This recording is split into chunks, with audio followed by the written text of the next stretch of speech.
Good morning.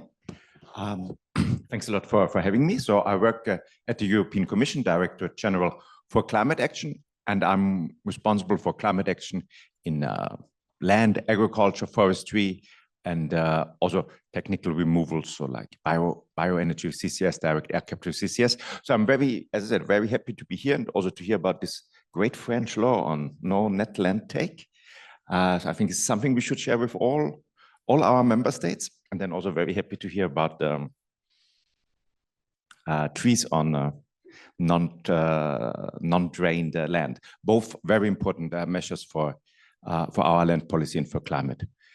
So I will talk more about markets for climate action. So can markets push forward climate action? And the voluntary carbon market has a very bad image, had very rough years. There were a lot of allegations. It's not working.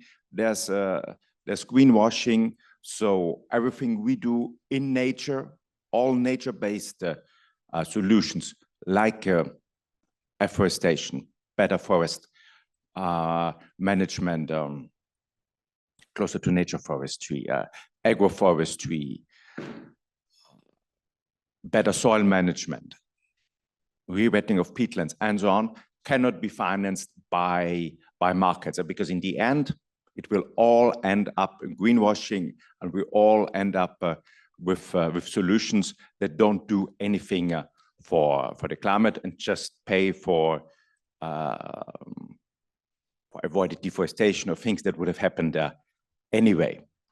Luckily, I come immediately to my conclusion. Luckily, it's not that simple. As always, it's not always black and white. And as always, it depends a lot on the small print. There are markets.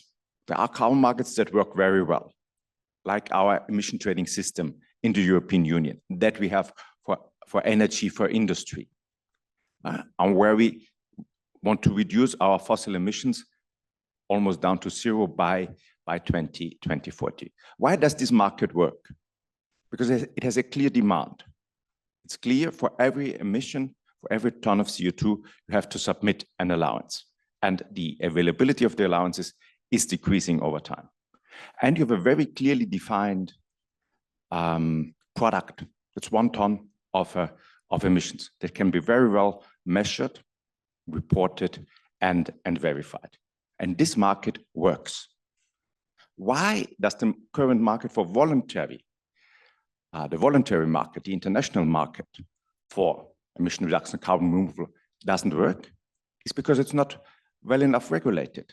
It's a little bit like a market for used cars. You're not sure what you're getting. And so as a buyer, you are hesitant. And then also as a seller, you are also then hesitant to sell, because even if you have a good product, you may not get a good price for that.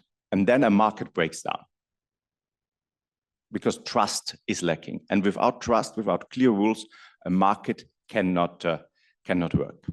And this is why we from the European Commission are now working in creating that trust, in creating a market that's simple, clear, and can work.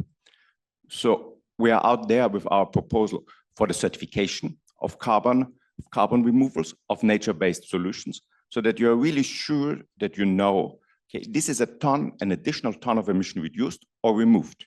And we even go further. We say it's a sustainable ton of carbon. So we look into, or we require that there's also positive benefit for biodiversity or soil quality.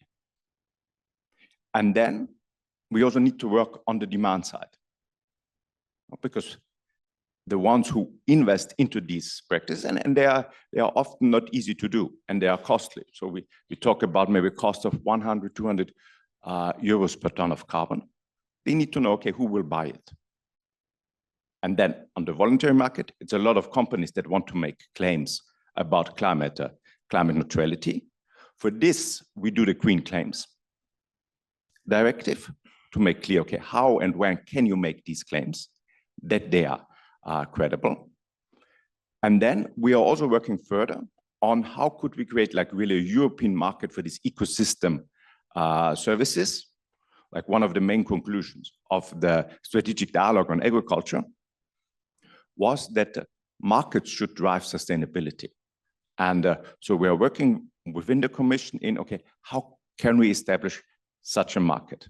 And it can work, but it must be a very well-defined, regulated market. So this is why this inevitably is wrong.